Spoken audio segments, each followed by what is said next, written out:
When it comes to what your family eats and drinks, you know your choices matter. You're the expert because you know what fits your life. And getting it right starts with good information. That's why America's beverage companies are sharing more information about our ingredients at goodtoknowfacts.org. No spin, no judgments, just the facts straight from the experts for more than 140 beverage ingredients. Visit goodtoknowfacts.org. I started to realize as I got involved with business and I had all the time somebody trying to use me and take advantage of me, I started to understand it. I'm like, you start to want to get this shield up and kind of protect yourself. But I vowed that I would never allow that, because the day that I allow that, I got to get out of the industry. I can't allow it to ruin who I am.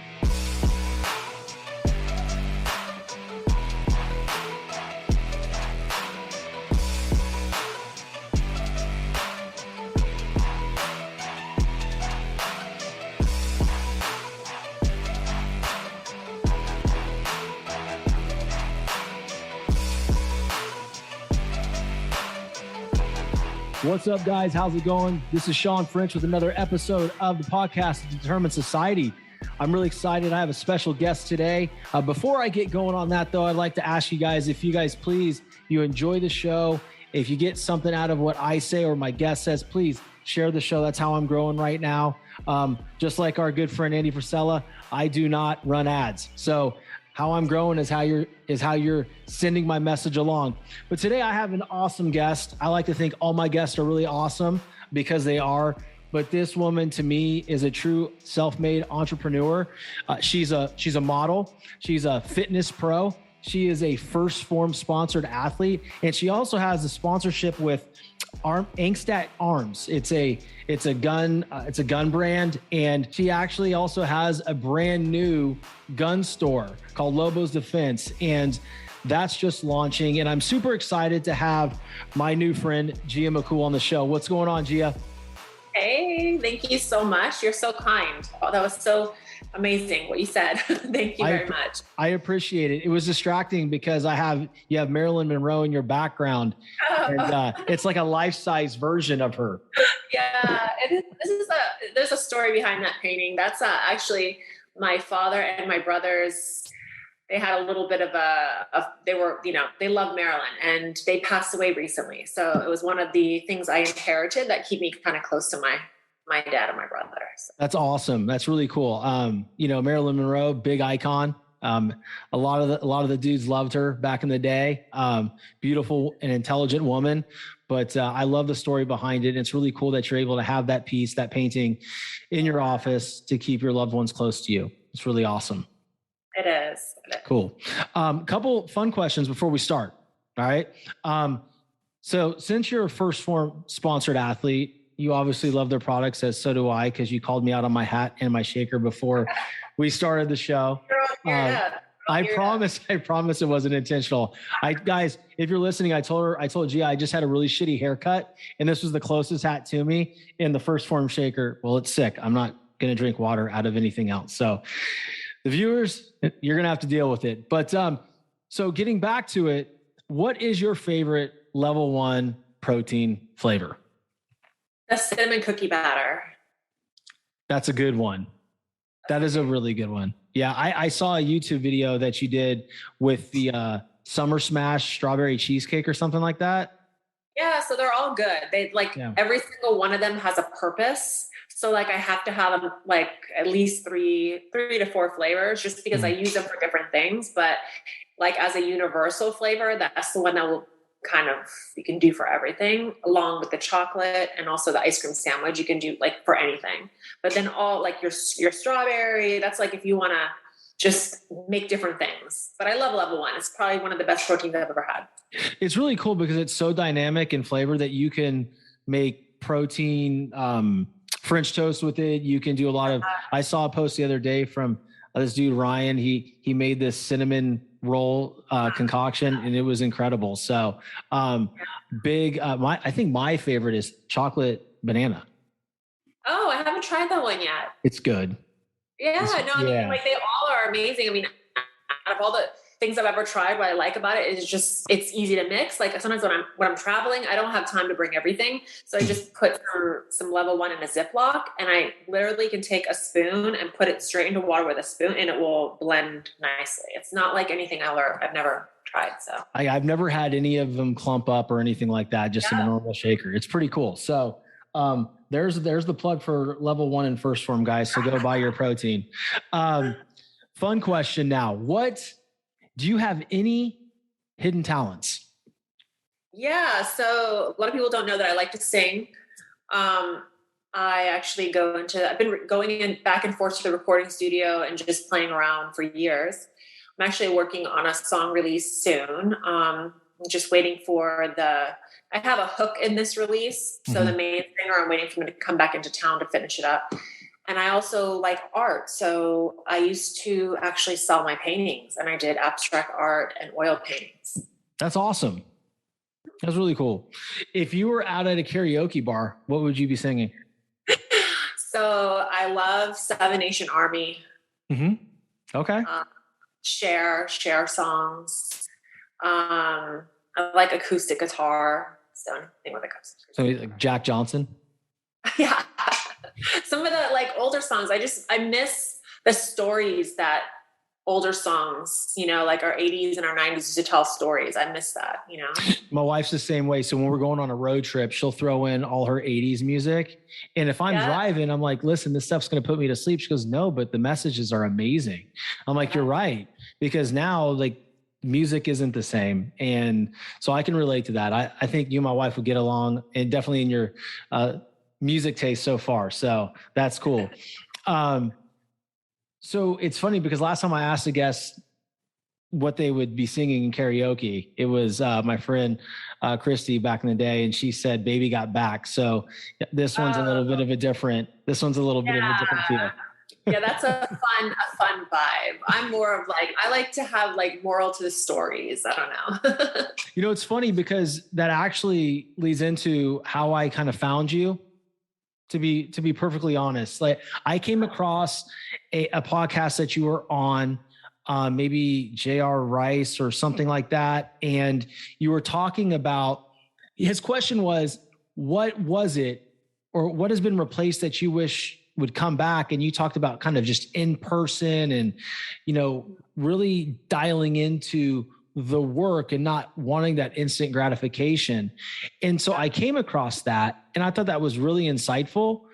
And then just all of your messages had so much impact. I'm like, dude, I got to reach out to Gia. Like it was amazing. So, have you always, what's that? Thank you for having me. Absolutely. I'm jacked to have you on. And to connect with you and to have this cool conversation. So just giving a little bit of the background of how we connected for the audience that obviously doesn't know. But guys, whatever you're putting out there and the messages that you're sending, people are seeing, whether they respond to you or not, whether they message you. But just know that you're only seeing about 10% of the impact that you're making on people.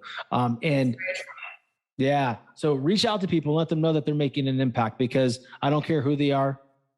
We all like to hear it. So I think people are they pay attention too much to like overall numbers, and they need to just concentrate on just getting your message out. And even if that's just one person that your message was received, that's actually what matters, because it's not about everybody hearing it, because everybody could hear your message, but not actually take it to heart or let it really lead them into action. And what is information without it being applied? So that's funny, because that was the second post. You got hit up on DM and you displayed it on a post about somebody asking you if you wanted to buy followers. And it was just really cool. So that's the other thing. You talk about people pay attention to total numbers because, the vanity metrics and things like that. I think, maybe all of us at one point when we first start out, we get caught up in that, but then realize, okay, this is the long play here. How can you build a solid foundation of a community, not followers, but a community that truly can appreciate what you have to say. And sometimes they may not take action on their page, but they're taking action in their life, and that's even more important.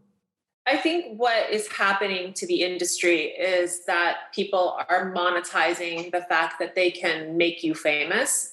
And I think that is something that is really disadvantage, because instead of saying, well, I can help you get famous and I'll help you get known and I'll do this content and all you have to do is pay me a check. That's what people are doing now. So it's giving a really bad false expectation to all these new people who are going about it in the wrong way, because now they're letting other people kind of tell them how to brand themselves, and they're telling them how to shoot and what content to put out based simply off of getting attention instead of what their actual overall long-term outlook is and goals. That's a great point, because if you do that, I guess, adhere to what somebody's saying, like, hey, this is what your brand should be, like, hey, Sean, or hey, Gia, this is what we should shoot. This is how we should shoot it. This is what I want you to say. You're not creating an authentic community, right? Because they're following a character, right? And that's why I always try to be, good or bad, like, this is me, this is my brand, this is how I'm going to show up, right? And I think it's super important to do that. And I think, like, you turn on social media today and you say, oh my God, like that could be like, you see the same pose, the same look, it's like Groundhog Day. Mm-hmm. Yeah. It just keeps repeating itself. And you're like, where is the creativity? Where is the passion? Where is the message? Why is everything getting lost? Because everybody's just kind of following each other, because this is what other people are saying. I can monetize and I can make money if you do this. And this is happening like with photographers, with anybody who's trying to make a business by using somebody else and getting a paycheck. So I get mad sometimes because I'm like, all these girls don't see it, but they're putting out what other people are telling them to put out instead of really what they want. And they don't realize what they actually want until down the road. And it's sometimes too late. It's interesting because, to piggyback off of what you're just saying, where everybody's following each other, right? And specifically, they see a trend, right? Like a real trend or a background music trend. Background music trend's fine, but when you're going out there and you're just recreating trends and getting followers, right? Your community's growing great. You can have a viral reel and you have a bunch of people that came to your community based on a reel that's not even your brand. So now you're going to lose them, because once they figure out that's not who you are, then you're rebuilding again. Yeah. So I think it's better to not just to grow your community, but to grow your community with people that know what the hell they're going to get when they get there. Right. I just think it's super impactful. So, wow. Yeah. Good stuff. So walk us through where you're at today, just kind of share your story, how you got here and all that good stuff. Cause you have a lot of amazing things that you've done in the past that are still doing that have shaped who you are today. Started in 2009 professionally. So like I started way before that. I was doing modeling at the age of 13, but in 2009 was actually the time that I started getting published. Mm-hmm. And I started actually doing jobs where I was getting like it made it into a career. So since then, got into fitness, got my pro card, and then I just started doing public speaking, my YouTube channel. At one point I had a swimwear line. And so I've just been a very creative, I'm passionate. I like to do what I love and make a living at it. Mm-hmm. And I truly believe that anybody can do that. They just have to kind of find their own. I agree. So you started modeling when you were 13? Mm-hmm. I started doing classes and go-sees and all the stuff that goes along with it. Yeah. So how did that impact what you're doing today? Because you're very out in the open as far as your brand. Do you feel like your modeling days prepared you to who you are as an entrepreneur and influencer? So one of the downsides to being online is you can't be a private person. Mm-hmm. Even if you wanted to be a private person, I think that people kind of misunderstand that and they see it like, oh, you're all out there and mm-hmm. I couldn't do that. Sometimes you don't even ask for those things. Sometimes you want to be a private person. Maybe you don't want to be, known like that. But mm-hmm. once you go online. Google is a monster. And sometimes that's just, like everybody says there's positive things and negative things, right? So there's good things and bad things. The bad thing in my case is you're out there. Mm-hmm. I can't control people's perception of me. Right. You just have to continue to go forward with what you're doing. You're gonna fuck up. That's just part of it. You're a human being. People want to put you on a pedestal. They want to act like you can't make any mistakes. And then if you make a mistake, they want to bash you for it. It's not fair. We're humans, but you just, you go out there, you do what you love, you put out what you love. People are either going to hate you or they're going to love you, and you can't control that. No, you can't control that. I recently had someone, kind of come at me recently, and it shook me. It shook me because that person doesn't know who the fuck I am. Right. But it's like people forget that there's human beings on the other side of this Instagram screen or Twitter or YouTube, whatever the fuck it is. And it's like, it's a complete dehumanization. No one thinks anybody's human. And what we found is, and I found this in my early journey in my venture that what I have right now, is you see people, right, on Instagram, or just they're out there in the world and everybody knows who the hell they are. All, they're the who's of the world. And then when you talk to them, it's like, that guy's an asshole. Yeah. But what happens is you talked about expectations, right? You talk, it's like, we all expect to see this person that is on a grid. And that's not the way it is. It's a highlight reel. It's like, okay, this is the best version of myself I'm putting out there right now. Here's my mind. Take a peek behind the curtain a little bit. Here's what I'm really about. But the reality is we all have our shit, right? Exactly. We all have our relationships, our marriages, our friendships, and we make mistakes, right? Yeah. No one's perfect. I think that's a funny point because, people don't see it that way. No. And it's interesting. They're never going to see it. They're never going to understand it. They're not in our shoes. Mm-hmm. And to be honest with you, the majority of them want to act like they don't want to be in your shoes, but then, they kind of want to know, well, how come you got this opportunity, or how come you got that opportunity? So they hate on you for the opportunities that came your way for the shit that you had to put up with to get there, mm-hmm. So it's just, it's something like they're never going to understand. They're not in your shoes. They're going to have their viewpoint. That's why you can't really listen to opinions, because if you do that, it will literally destroy you. It will take you off your focus. You have to have tunnel vision. It's so funny because for a day or two, it really shook me, right? It shook me a little bit. And I'm just kind of very introspective. I'm like, and I started questioning. I'm like, no. This is the first of many. Okay. Yeah. You cannot do this. This is the first of many. Doesn't know who you are. Who gives a shit? Who gives a flying fuck what this person thinks?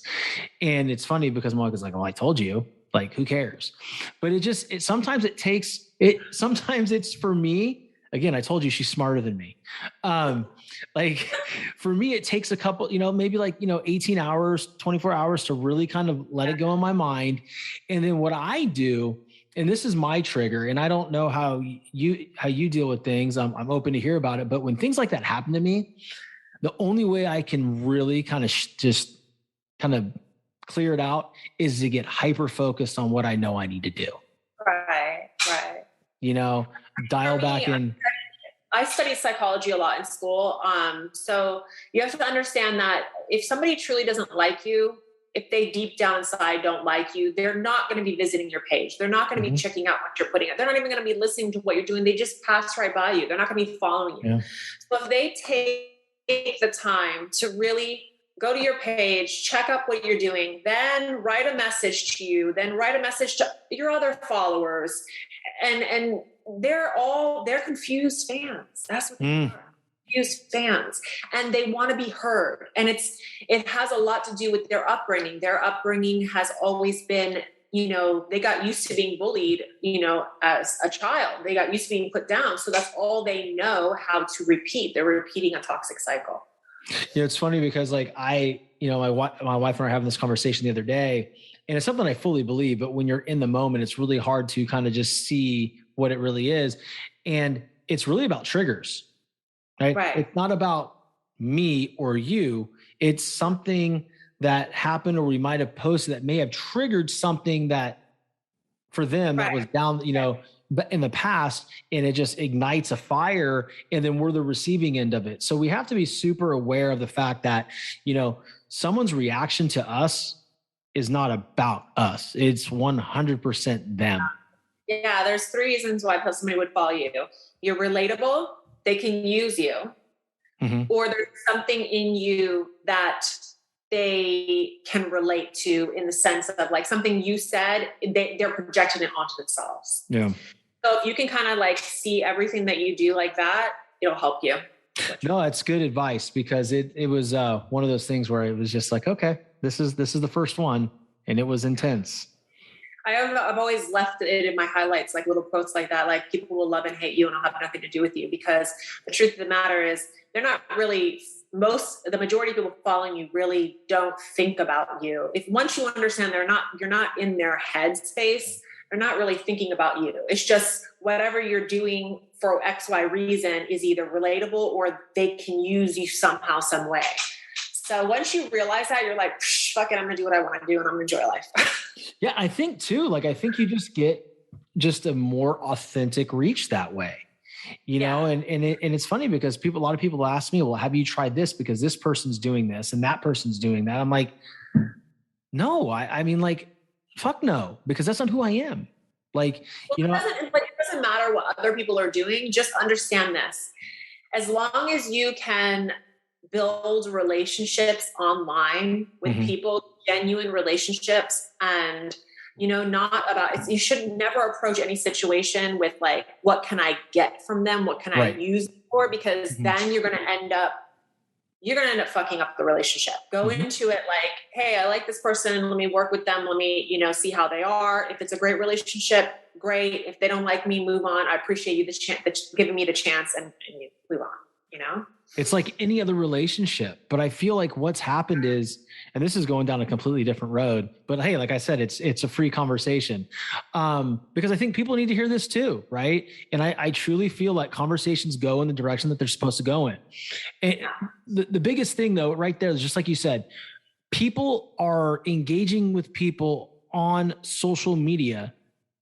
Not everybody, but a lot of times, because as a small of a page as I have, I get people trying to follow and leverage my ass all the time. And it's just like, I read it. I'm like, what the fuck? Like, I'm a person. Like, what are we talking about here? Like, let's have a conversation. But it's really weird because sometimes you can feel like, you might have felt that way when I messaged you, but you have this immediate, okay, I got this message. It seems cool. Seems like a genuine person. But then after 2 or 3 exchanges, it goes down like this weird road. Because I think it's hard. It's impersonal on a device, right? Right. So, and I mean, let's be real. The majority of people that are on social media that are normal people, not crazy, they're there to leverage and use it as a tool for their business. There's 2 types, right? There's people that are leveraging it for their business. And then there's some people that are just sitting around just trying to entertain themselves. The ones who are sitting around trying to entertain themselves, they don't want to learn. They don't want to be educated. They're there just to be entertained. Like this is TV. So yeah, it can be tough. You have constantly, I used to say back when I first started, I'd be like, why am I meeting all these models who have such foul personalities? They're not humble. They're not why are these people all the same? But then I started to realize as I got involved with the business and I had all the time somebody trying to use me and take advantage of me, I started to understand it. I'm like, you start to want to get this shield up and kind of protect yourself. But I vowed that I would never allow that, because the day that I allow that, I got to get out of the industry. I can't allow it to ruin who I am, And that's the one thing that I enjoyed about you is when I reached out to you, I didn't really think that you would even get the message, to be quite honest. Because I thought I might have gone into the request box or whatever. I'm like, she's never going to see this shit. But hey. No, here's the thing. I don't believe that bullshit when they say I don't read my messages or I have a manager. I don't believe that. I have had my management help me out sometimes if I'm traveling or I'm not in the States. They've helped me out here or there. But for the most part, I'm very hands-on with everything I do.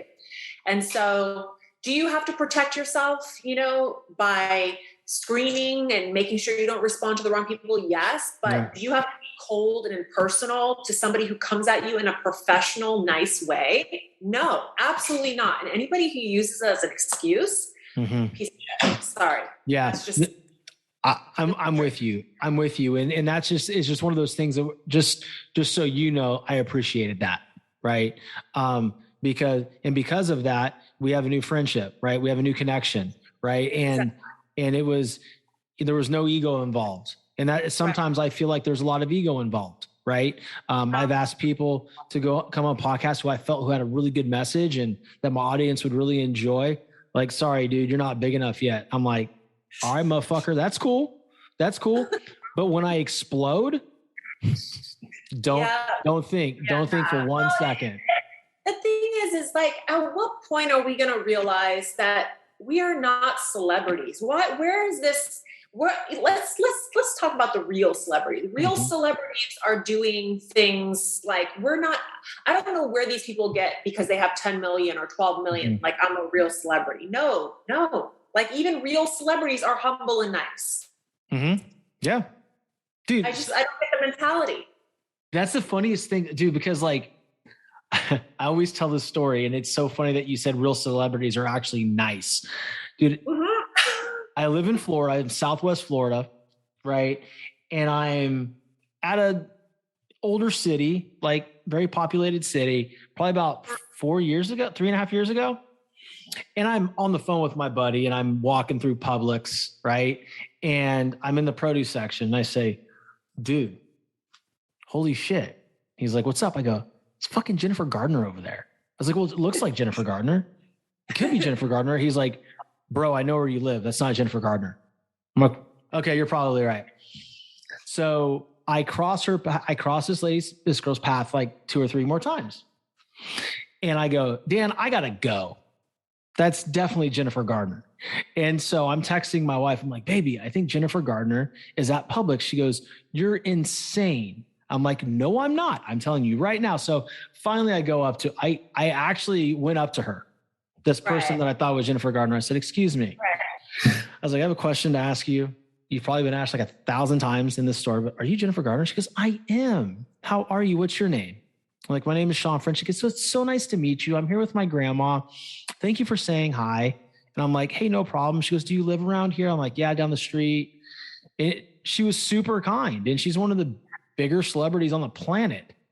But yet, somebody with 147,000 Instagram followers can turn into a dick in a heartbeat because the computer screen says he's cool.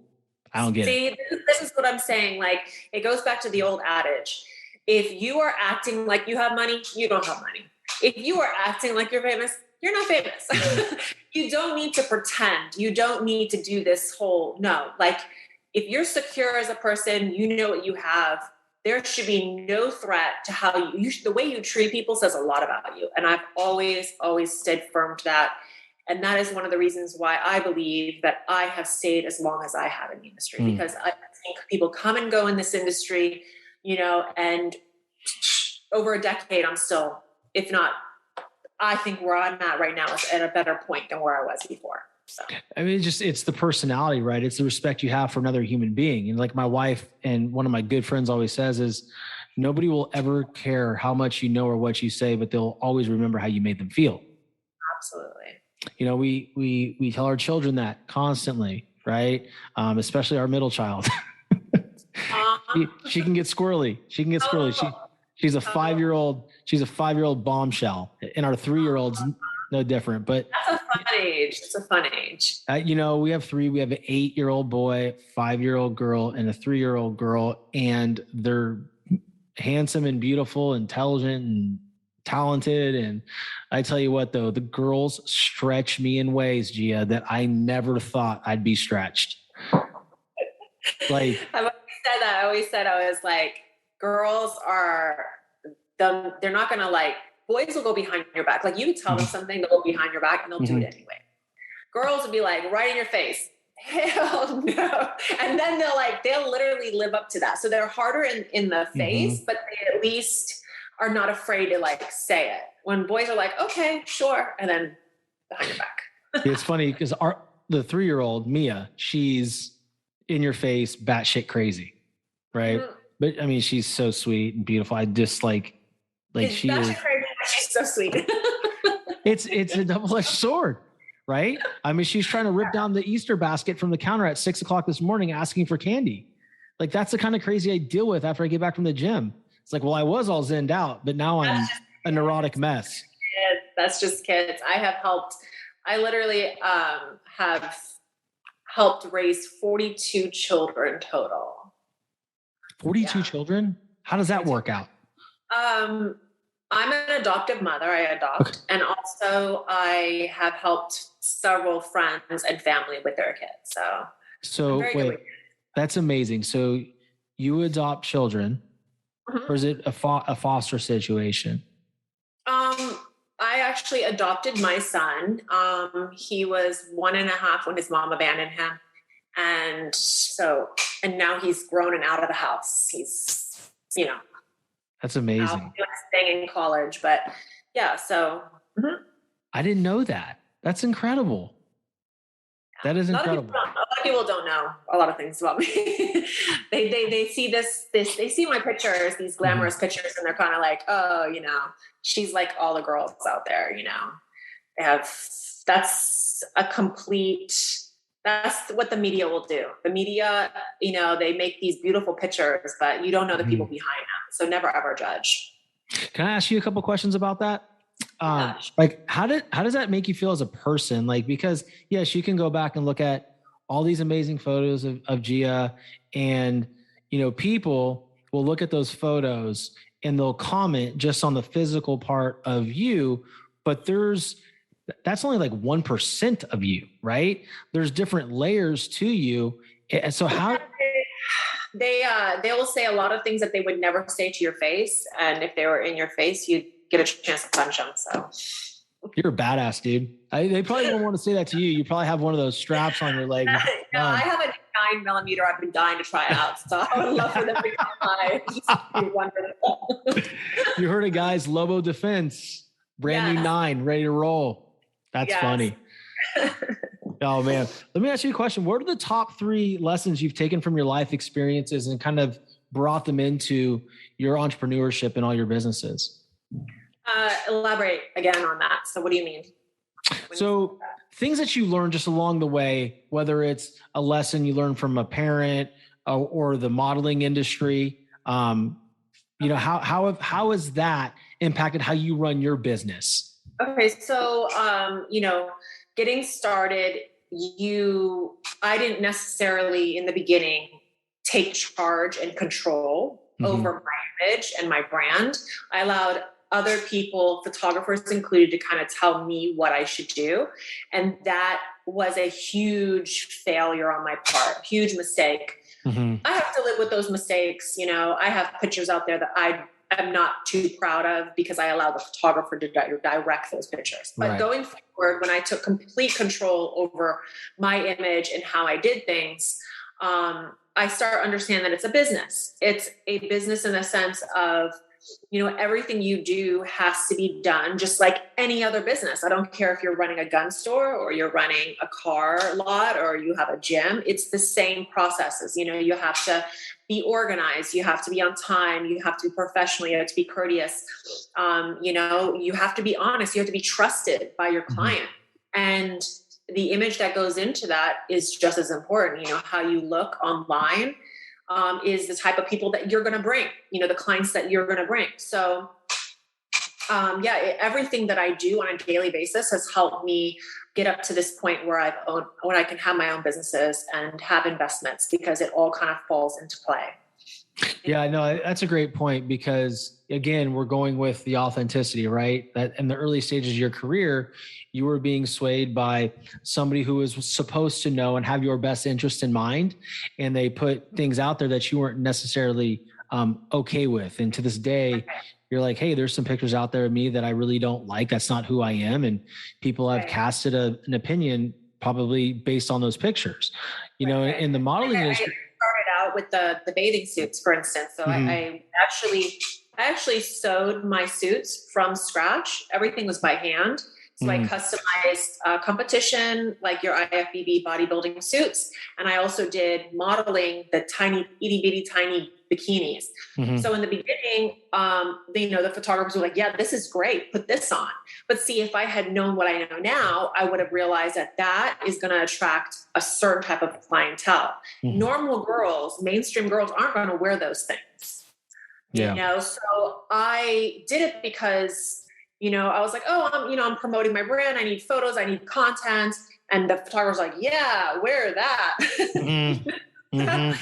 Little did I know that it was going to attract these type of predatorial people.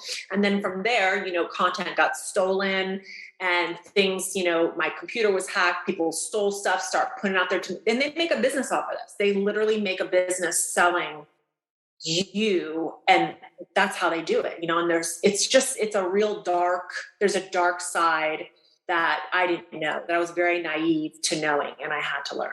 So. Yeah, that's a really fucked up thing, because I saw you write something or publish something based on the modeling industry and how dark it can be, the dark side of the modeling industry, of stealing pictures and selling them, and all of a sudden you're in fucking publications that you didn't even know you're going to be a part of. Right. And that, again, not compensated. You didn't ask to be branded this way. This is not who you are. This is not, they're making you out to be something and they're making money off of that. And you didn't get a single penny, it's sad that these people live in their mom's basement. They have no lives. They're, it's like a boat in the middle of the ocean, and there's a hole, and the hole is them, leaking your content, and you're trying to get rid of it, and they just keep you're going to sink, so you have to get to a point where you're like, you know what? I'm not going to let these people are going to find a new girl, and there's a new girl that turns 18 every day, and they're just going to keep on doing this to every girl. And until women understand that if you want to have a business and you want to have financial freedom, you got to be really, really careful about your image. I mean, super hyper paranoid about your image, and you can't let anybody tell you anything. You have to, it's not about, I can post it and just keep it for me. No, you can't even do it. Just don't do it at all, because there are people out there that will target you. If they see dollar signs on you, they'll target you. That's just wrong, man. It's just wrong. Have you ever thought about being like an image consultant for young models that come into the industry and truly coach them on how to be strong-willed and stick to their guns on how they want to be branded and what type of images they want out there? Well, if I find the right people to collaborate with so that the message is delivered properly, because here's another issue that we don't talk about online. People don't want to hear the dark side. People don't want to hear the truth, because a lot of times they've never experienced it themselves, so they don't really believe it. And the ones that know it exists are the predatorial people. So they'll try to dig and keep it hidden by creating a narrative that they can control.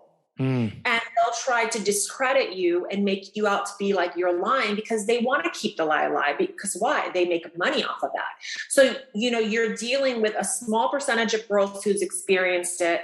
You're dealing with those who are trying to create a narrative so they can keep monetizing off of you. And then the majority of the masses don't even want to hear the truth because it's so dark. It's something they'll never experience, and they don't even understand. You hear all these celebrities and models who were targeted and leaked this and leaked that, right? But you also see the masses of messages all blaming her instead of seeing the predatorial behavior. So they'll just continue to do the same thing because there's no accountability for any action. That's just so interesting. And I would imagine too, these young girls getting into the industry, they don't want to know about it, not just because they haven't seen it or never will experience it. They probably don't want to know about it because they don't want to have the idea or know that the industry that they want to be in is rotten in so many ways. They don't want to believe it's going to happen to them. Right. And I have actually had girls that I have messaged saying, hey, look, you need to be careful. This is happening to your content. And they will be like, yeah. Thank you so much. Thank you so much. And tomorrow they're releasing new content and the same thing's happening. And I'm like, didn't I just warn you? They want to believe in that this is going to take them somewhere on a golden brick road. And they want to believe there's a knight in white shining armor on a horse. It's going to like give them all their dreams. And it's this whole unrealistic rose-colored glass. So yeah, your message falls to deaf ears most of the time. Unbelievable. I want to switch gears because I know we don't have all day and we're running up on time. I want you to share a little bit about Lobos Defense. You and your husband started, created a business called Lobos Defense Gun Store. Chat with us about that. So I have a few sponsorships. One of them is Angsted Arms. I'm going to be actually doing a huge shoot with them this weekend. So we're going out to the range and we're going to be doing some really cool stuff. I love their firearms.